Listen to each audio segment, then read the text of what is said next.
사도 요한이 목격하고 증언한 부활의 현장, 혹은 줄여서 요한의 부활 현장, 이런 말씀을 가지고 부활절 설교를 하겠습니다.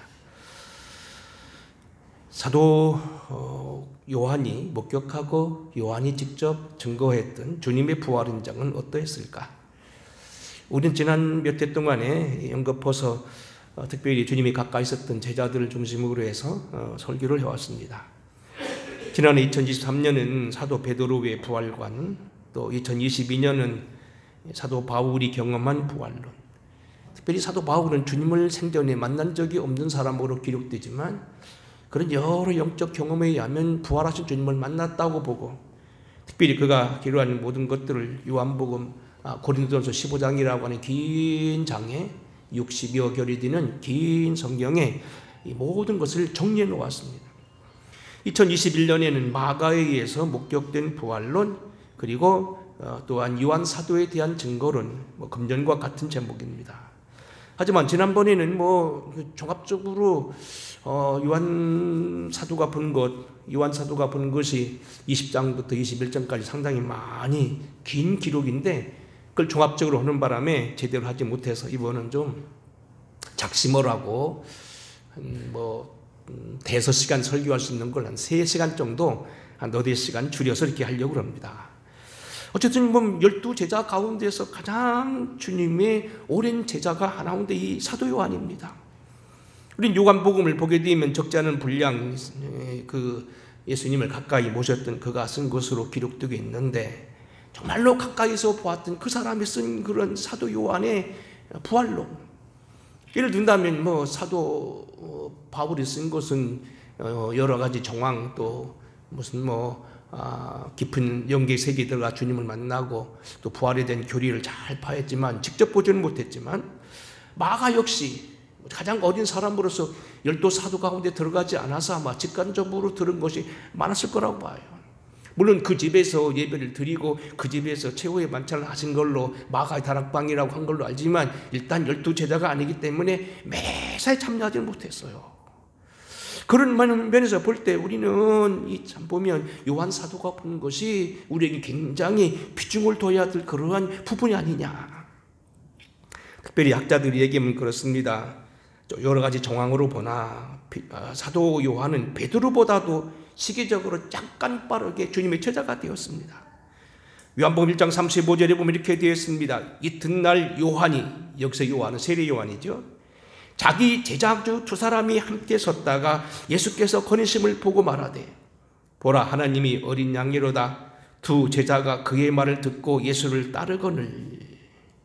예수께서 돌이켜 그 따른 것을 보시고 물어 이르시되, 무엇을 구하느냐? 랍비여, 어디 계시오니까? 예수께서 이르시되, 와, 보라.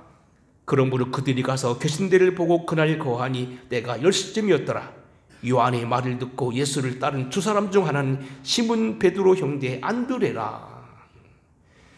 사도 요한이 오늘 발탁되기 전에 세례 요한이 와서 먼저 전도를 시작했는데, 예수님을 증거할 때 그 증거가 하도 대단하니까 사도 요한을 비롯한 2사람을 보냈다는 거예요. 물론 여기 성경에 보게 되면 요한복음 1장에 보면 안드레라는 말이 나왔지만, 여기서 요한 사도라고 하는 또 한 사람이 요한 사도라는 말은 나와 있지 않지만, 모든 정황으로 봐서 2사람 중 하나는 바로 베드로의 형제 안드레와 또 한 사람은 요한이었다는 거예요. 우리 이러한 기록을, 사도들이 기록을 보니 이렇게 나와 있습니다. 그러면 익명의 한 제자는 누구인가? 요한복음 1장 19절 34절에 생생한 필지로 미루어 볼 때, 그는 당시 세례 요한의 제자로서 세례 요한과 사두개인들과 논쟁과 세례 요한과 그리스도에 대한 직접 증언을 목격한 자였음이 분명하다. 또한 본서가 사도 요한의 저작임에도 불구하고 사도 요한 스스로 자기의 이름을 기입하기에 인색했다는 점에서 볼 때, 익명의 제자는 바로 사도 요한이 자신이었을 가능성이 농후하다, 이렇게 말하고 있어요.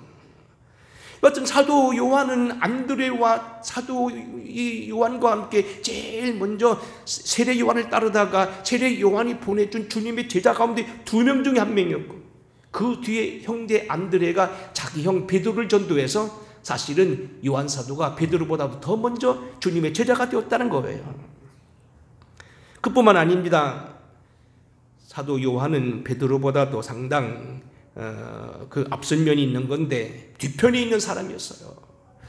성격적으로 볼 때 늘 사도 요한은 연합을 강조했던 사람이고 드러내길 좋아하는 사람이 아니어서 베드로의 보좌라 같다고 할까요? 비서관 역할 정도 한 정도였지 자기 늘 앞장서지는 않았다. 하지만 그런 여러분 알다시피 뭡니까? 주님의 사랑을 가장 강력하게 받았던 제자였어요. 베드로와 야고보와 함께 주님의 현장에 늘 있었던 사람입니다. 이 말은 무슨 얘기냐면 주님이 베드로와 야고보와 요한을 편애했다는 사실이 아니라 코드가 같았다는 거예요. 아직 주님의 사람들이 주님을 완전히 따르지 못했을 때 비교적 이 베드로와 요한과 야고보는 영적인 코드가 같아서 모든 부분을 목격할 수 있는데 자격이 주어졌다. 주님의 품 안에 있던 사람입니다. 요한복음 13장 23절에 이렇게 말합니다. 예수의 제자 중 하나 곧 그가 사랑하시는 자가 예수의 품에 의지하여 누웠는지라. 마지막 주간에 최후의 만찬을 드실 때도 사도 요한은 주님의 품에 있었습니다.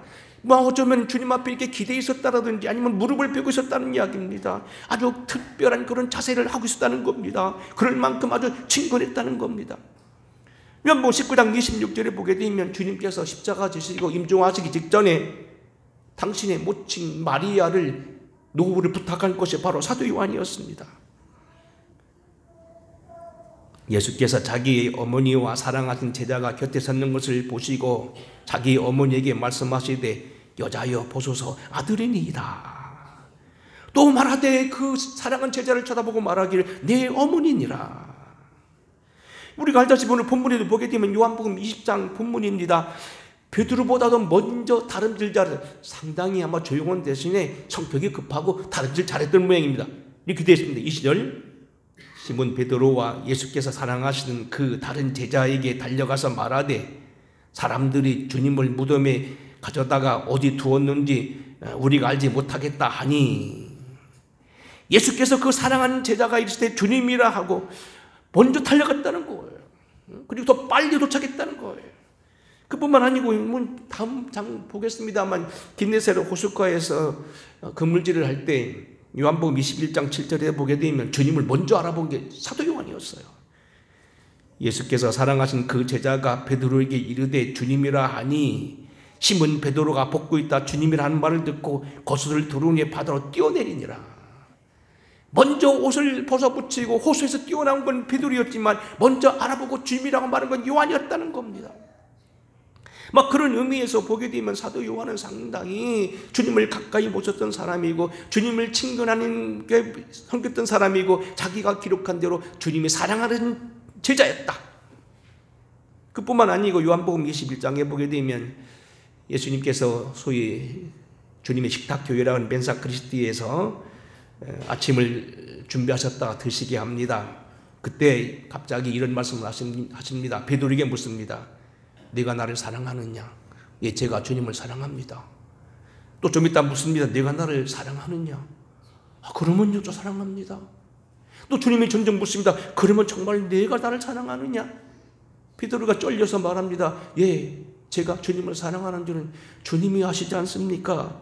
그러면서 말합니다. 이띠 임자가 이렇게 이 띠를 띠고 다니들 거다. 결국 주님 앞에서 이가 순교할 걸 말합니다. 이때 베드로가 묻습니다. 그러면 제가 순교하면 저 제자는 어떡합니까? 베드로가 상당히 경쟁 상대로 봤던 모양이에요. 그래서 내가 죽었는데 요한은 어떡할 겁니까? 요한복음 21장입니다. 내가 올 때까지 그를 머물게 하고자 할지라도 네게 무슨 상관이냐? 너를 따르라 하시니 그랬어요. 여튼 보면 사도 12사도가 다 순교하지만 전설에 의하면 요한 사도는 끝까지 죽지 아니하고 마지막 때까지 있다가 요한계시록을 쓰게 되고 특별히 에베소에서 편안하게 그리고 약 11년 이상을 주님의 어머니 모친을 모시고 그를 섬기다가 결국 자연사했다는 이야기입니다. 이는 요즘에도 터키의 에베소에 가게 되면 거기 핍박의 문이라고 하는 성 같은 큰 문이 있고요. 그 안에 요한 사도의 예배당이 터가 있어요.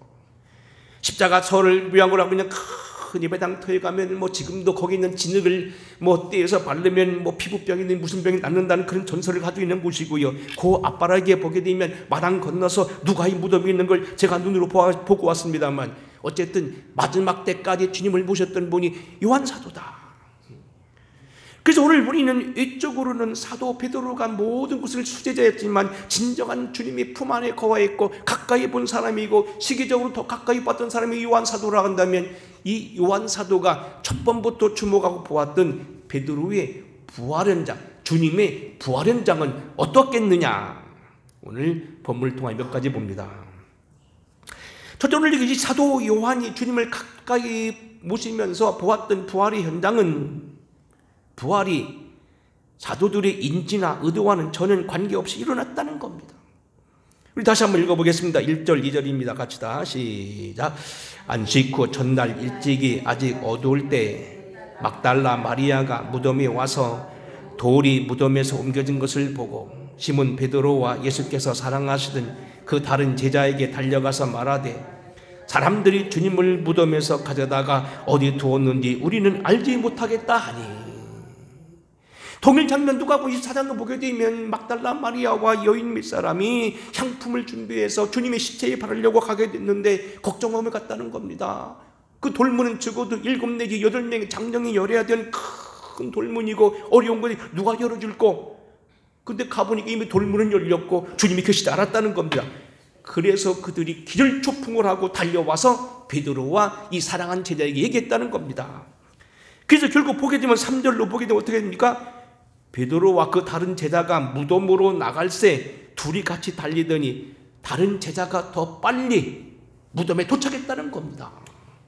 어떤 문제는 뭐냐면 그들이 주님을 찾아갔을 때 뵙지 못하고 나머지 부활의 체험을 했는데, 일단 그들은 뭡니까? 주님이 부활할 줄을 전혀 모르고 있었다는 겁니다. 사랑하는 성도 여러분, 오늘 우리는 여기 분명한 건 무슨 얘기입니까? 하나님의 오늘 여기 부활이, 오늘도 여기 주님 앞에 있는 제자들이 모르고 있었다는 사실입니다. 그래서 여인들도 누가 돌문을 열어줄 거냐고 고민을 했고, 제자들조차도 그 얘기를 듣고선 기절초풍해서 쫓아가서 보았다는 얘기입니다. 왜? 주님의 부활의 은총이 저들에겐 짐작도 못했다는 거예요. 오늘 로마서 8장 11절에 이렇게 말합니다. 예수께서 죽은 자 가운데서 살리신 이의 영이 너희 안에 거하시면 그리스도 예수를 죽은 자 가운데서 살리신 이가 너희 속에 거하는 그의 영으로 말미암아 너희 죽을 몸도 살리시리라. 주님의 오늘 영이 성령으로 인한 것이었지 결코 이것은 사람으로 인한 것이 아니었고, 이 모든 것들은 결코 뭡니까? 인간의 짐작에서나 인식에 나온 것이 아니었다는 겁니다. 저들은 짐작지도 못했던 일방 사건이었다는 겁니다.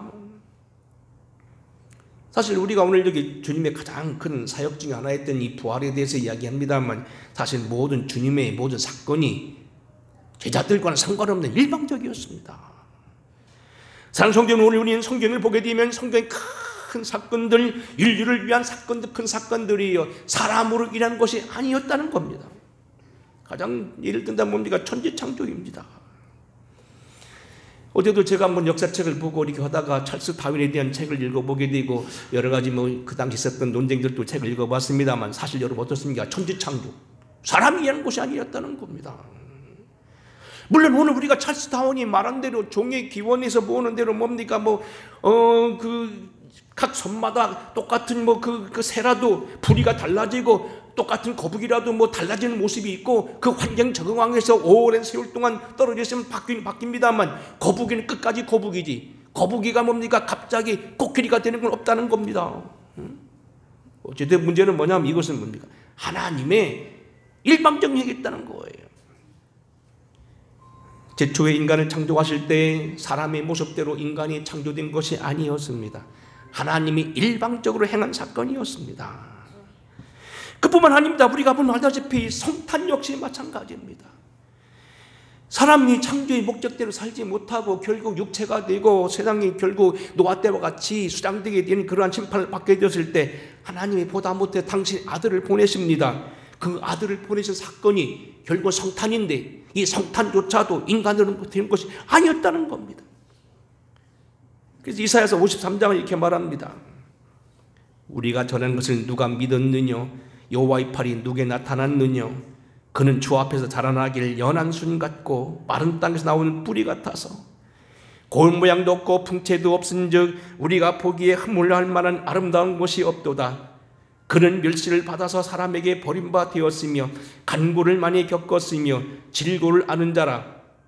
마치 사람들이 그에게서 얼굴을 가리는 것 같이 멸시를 당하였고 우리들 그를 귀히 여기지 아니하였도다. 그는 실로 우리의 질고를 지고 우리의 슬픔을 당하였거늘 우리는 생각하기를 그는 징벌을 받아 하나님께 맞으며 고난을 당한다 하였노라. 그는 실로 우리의 질고를 지고 우리의 슬픔을 당하셨거늘 우리는 생각하기를 그는 징벌을 받아 하나님께 맞으며 고난을 당한다 하였노라. 사람들은요, 주님이 십자가 지시고 당하는 것을 무슨 이유인지 몰랐다는 얘기입니다. 요한복음 1장 보면 이렇게 말합니다. 참빛 곧 세상에 와서 각 사람에게 비추는 빛이 있었나니 그가 세상에 계셨으며 세상은 그로 말미암아 지은 바 되었을 때 세상은 그를 알지 못하였으며 자기 땅에 오면 자기 백성이 영접치 아니하였으니 영접하는 자 곧 그 이름을 믿는 자들은 하나님의 자녀가 되는 권세를 주셨다 했습니다. 세상이 몰랐다는 겁니다.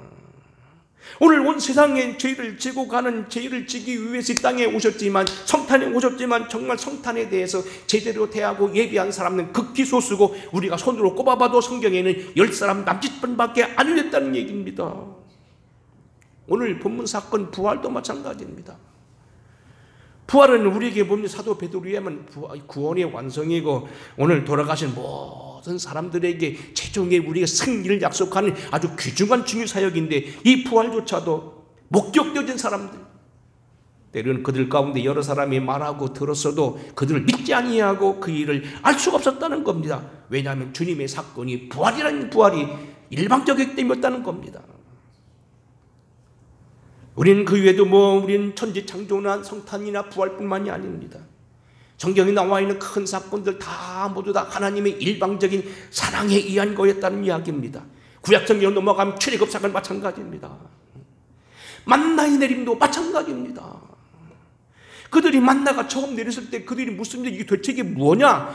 이 만나란 말이 사실이 what is this? 영어로 보게 되면 이게 도대체 뭐야? 이 말은 좀 의욕을 한번 얘기합니다. 웬 은혜야? 웬 사랑이야? 그게 바로 만나라는 겁니다.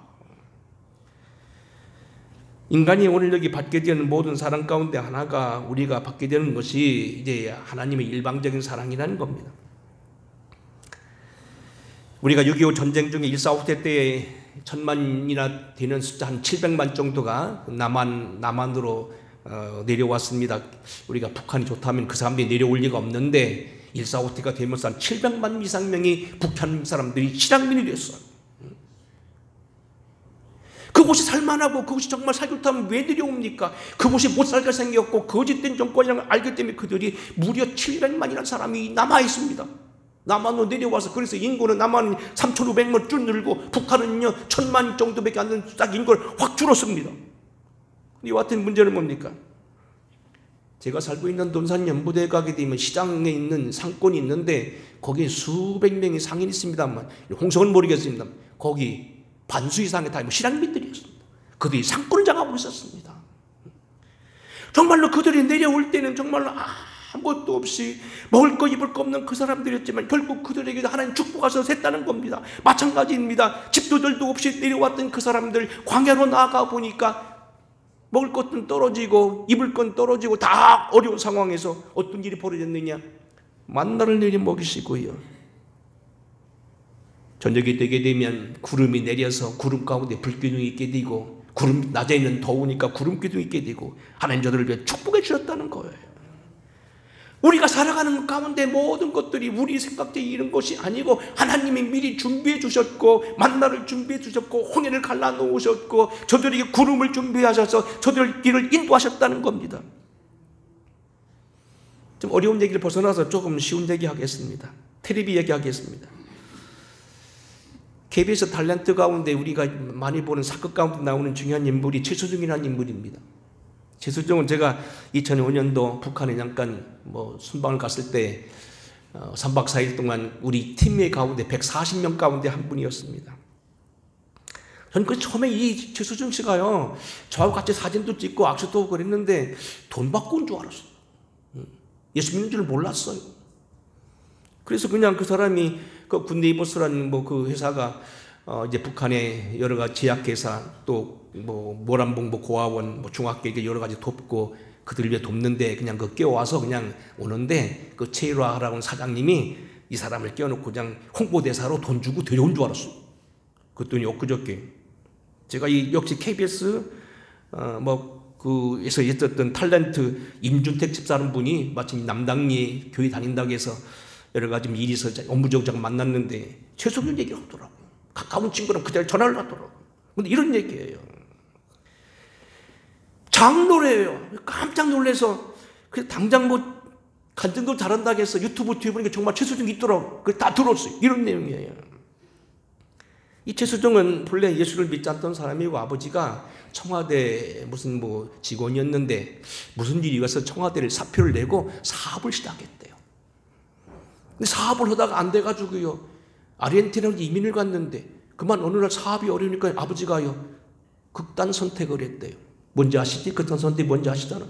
갑자기 돌아가셔 버린 거예요. 그래서 한국에 있는 자기 아버지 시신을 찾기 위해서 결국 그것을 처리하기 위해서 자기 동생은 남겨두고 자기 어머니와 자기가 비행기 타고 와서 한국에 있는데 정말로 처절한 그 가운데서 이리저리 있어서 때로는 뭡니까? 먹을 것이 없어가지고 그냥 벤치에서 잠을 자고 그랬다는 거예요. 근데 어느 날은 너무 배가 고파서 벤치에 누워 자는데 갑자기 어떤 사람이 도와주고 그 사람의 소개로 인해가지고 한 집에 영어 가르치는 사람이 아르바이트 들어갔는데 마침 그 사람이 KBS 방송국의 예술국장이었다는 거예요. 문예국장인가 뭔가. 그래서 그 사람 밑에 있다가 당신 사진 한번 찍어보라고.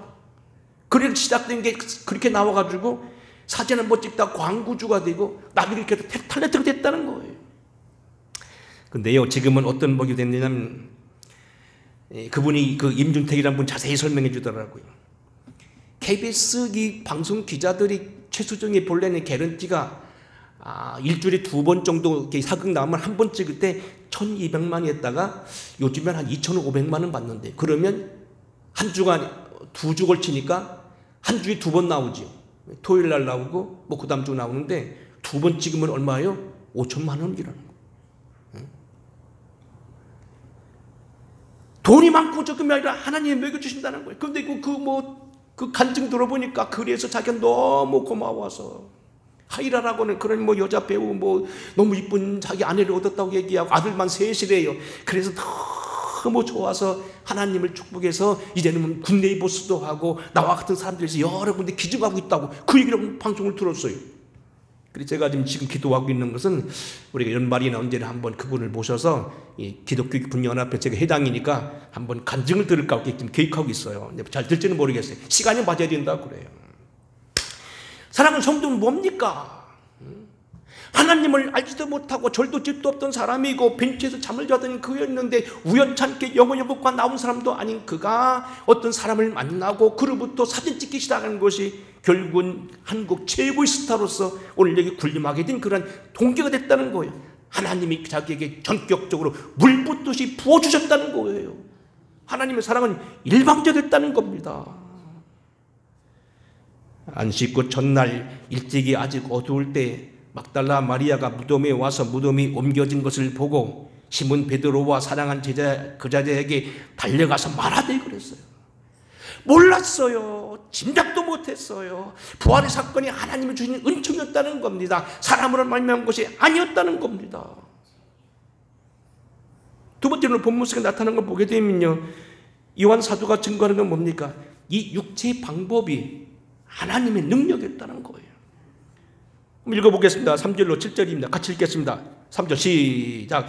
베드로와 그 다른 제자가 나가서 무덤으로 갈새 둘이 같이 다름질나더니 그 다른 제자가 베드로보다 더 빨리 가서 먼저 무덤에 이르러 구부려 세마포 놓인 것을 보았으나 들어가진 아니하였더니 시몬 베드로는 따라와서 무덤에 들어가 보니 세마포가 놓였고 또 머리를 쌌던 수건은 세마포에 함께 놓이지 않고 딴 곳에 쌌던 대로 놓여 있더라.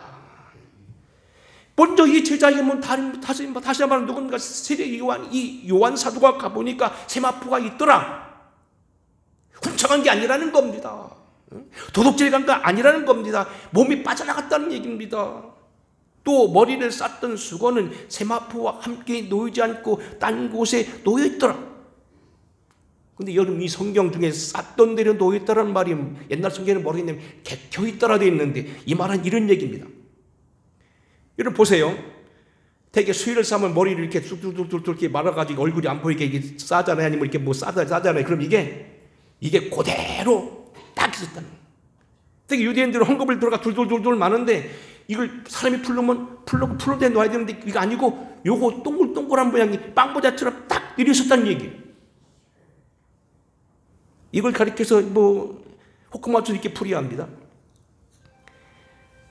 머리를 쌌던 수건은 객혀 있더라, 쌌던 그대로 있더라라고 해당되는 말, 엔테튠리 그메논이라는 말은 싸다, 봉하다라는 뜻이다.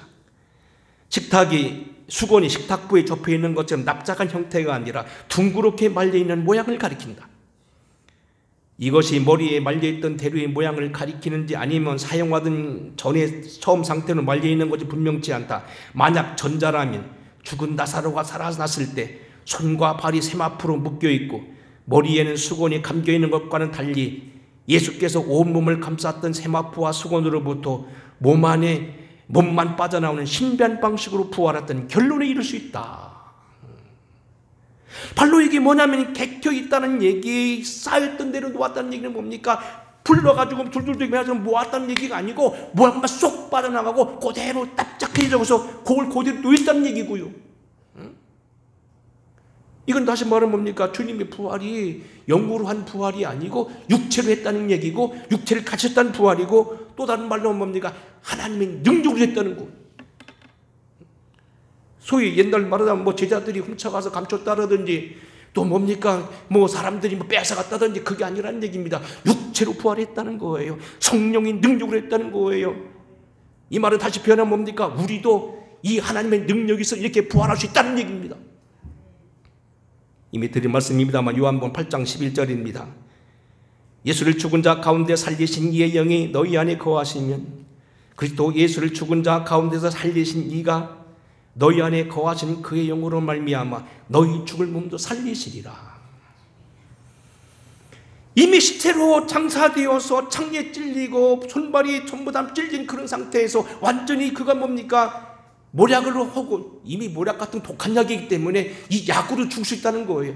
완벽하게 죽은 것을 저들이 장사 지냈는데 하나님의 능력으로 살아났다는 겁니다. 그래서 그 수건이 풀러지지 않고 그대로 있었다는 얘기입니다. 하나님의 능력이 있다는 겁니다. 사도 요한이 증거한 겁니다. 사도 요한이 직접 쳐다본 겁니다. 그래서 그가 그 가까이 본 그 사람이 그대로 쓴 겁니다. 내가 보니까 그대로 있더라. 주님은 육체로 빠져나간 분이고 특별한 능력이 있던 것이고 영을 가지신 뿐만 아니라 육체도 가지고 계셨다. 끝으로 한 말씀 드린다면 뭡니까? 여기 길린 성경의 길에서 그냥 잘랐습니다만 11절 이하입니다. 그들이 처음을 보니까 아무것도 보이지 않으니까 뚫레뚫레 하다가 결국은 그들이 돌아갑니다. 그런데 누가 남아있었냐면 11절에 보면 막달라 말이 그대로 남아있었습니다. 마리아는 무덤 밖에 서서 울고 있더니 울면서 구부려 무덤 안을 들어보니 흰 옷 입은 두 천사가 예수의 시체에 뉘었던 곳에 하나는 머리 위에 하나는 발편에 있었더라. 똑같은 무덤, 똑같은 사람이 했는데 제자들을 못 봤고 이게 뭐 막달라 말을 본 겁니다. 결국 무슨 얘기입니까? 베드로와 요한은 아직도 영안이 어두워서 못 봤고 막달라 말은 영안이 열렸다는 얘기잖아요. 어쨌든 천사를 봤는데 그 다음 누구를 만납니까? 13절입니다. 천사들이 이르되 여자여 어찌하여 우느냐 이르되 사람들이 내 주님을 옮겨다가 어디에 두었는지 내가 알지 못함이니이다. 14절 같이 읽겠습니다. 시작. 이 말을 하고 뒤를 돌이켜 예수께서 서 계신 것을 보았으나 예수신 줄 알지 못하더라. 예수께서 이르시되 여자여 어찌하여 울며 누구를 찾느냐 하시니 마리아는 그가 동산직인 줄 알고 이르되 주여 당신이 옮겨갔거든 어디 두었는지 내게 이르소서 그리하면 내가 가져가리이다. 예수께서 마리아야 하시니 마리아가 돌이켜 히브리 말로 라보니여 하니. 결국 무슨 얘기입니까? 여기 이름은 주님이 살아계신 것을 제일 먼저 보게 된 것이 막달라 마리아였다는 거예요. 우리 이미 드린 말씀대로 뭐 베드로와 요한이 뭐 마리아보다 영혼 얻었다는 얘기가 그 얘기가 아니고요.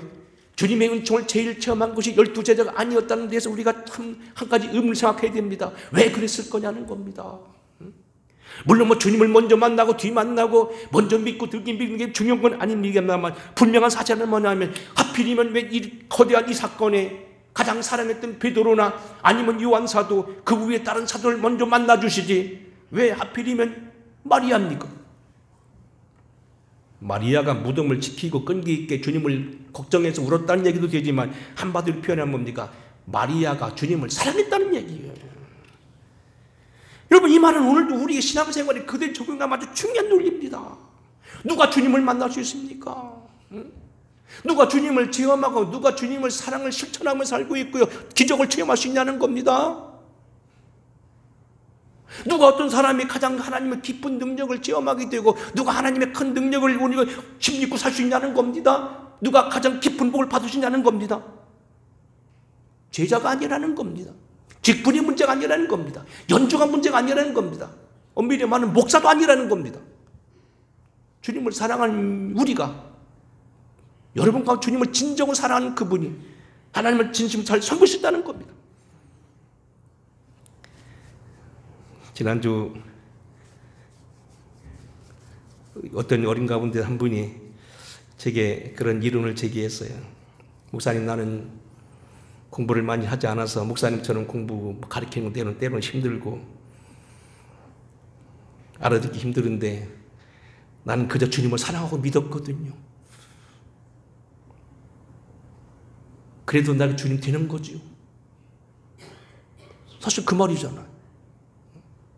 성경을 얼마큼 딸딸 외우고 성경을 얼마나 발리하고 신학을 공부하면 그게 중요한 게 아니라 사실은.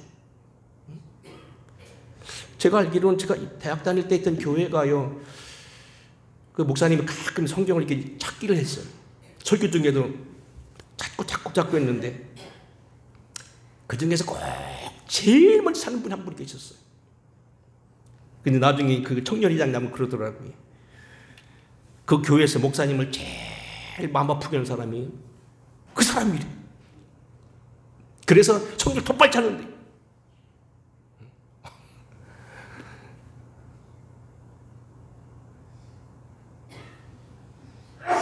참 우리가 뭐 설교석상에서 그런 얘기 할 건 아니지만 우리가 오래 믿었다, 몇 대를 믿었다, 연주가 뭐다, 목사다, 감독이다, 중요한 거 아니라는 겁니다.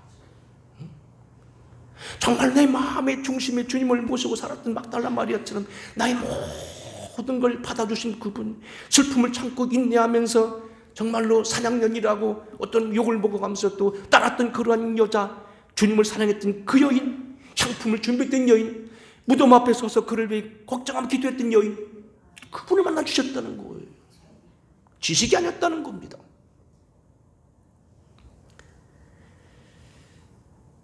나의 계명을 지키는 자라야 나를 사랑하는 자니 나를 사랑하는 자는 내 아버지께 사랑을 받을 것이요 나도 그를 사랑하여 그에게 나를 나타내리라.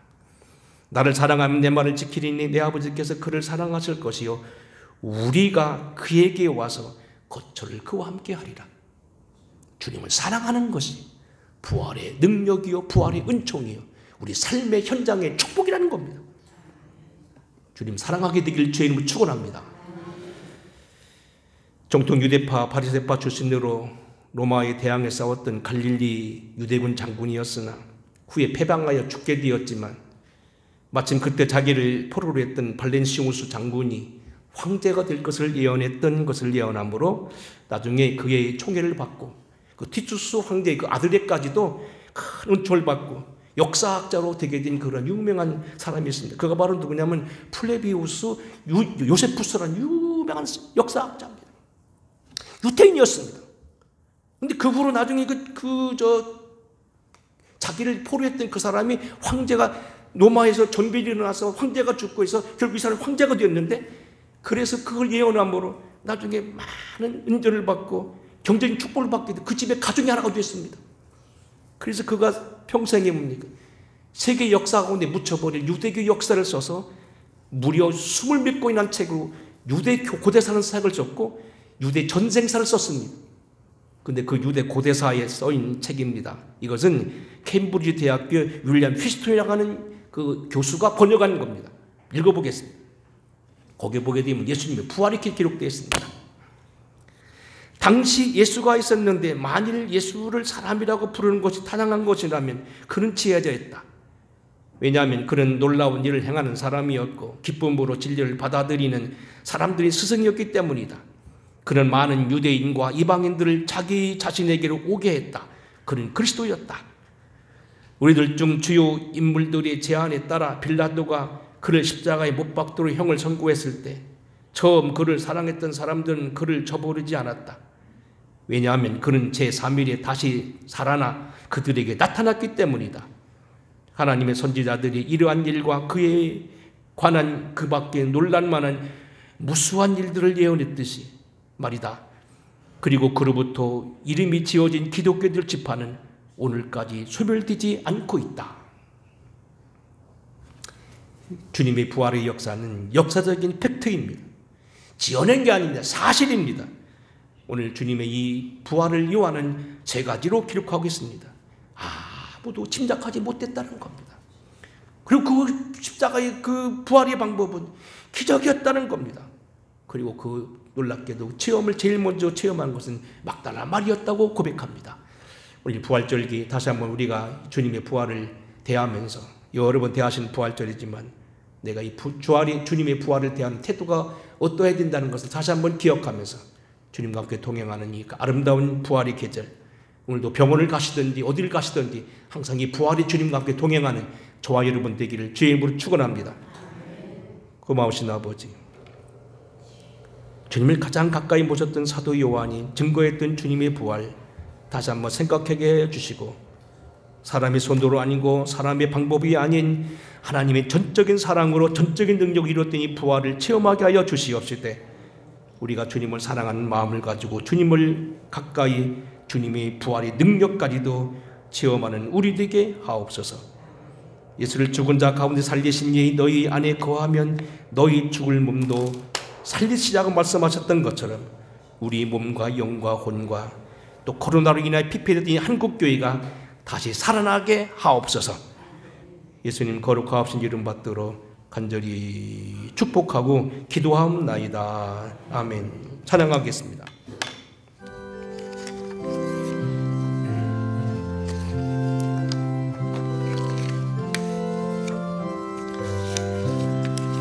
예수 부활했으니 할렐루야. 만민 찬송하여라. 할렐루야. 전사들이 즐거워 할렐루야. 기쁜 찬송 부르네. 할렐루야. 대속하신 주 예수 할렐루야.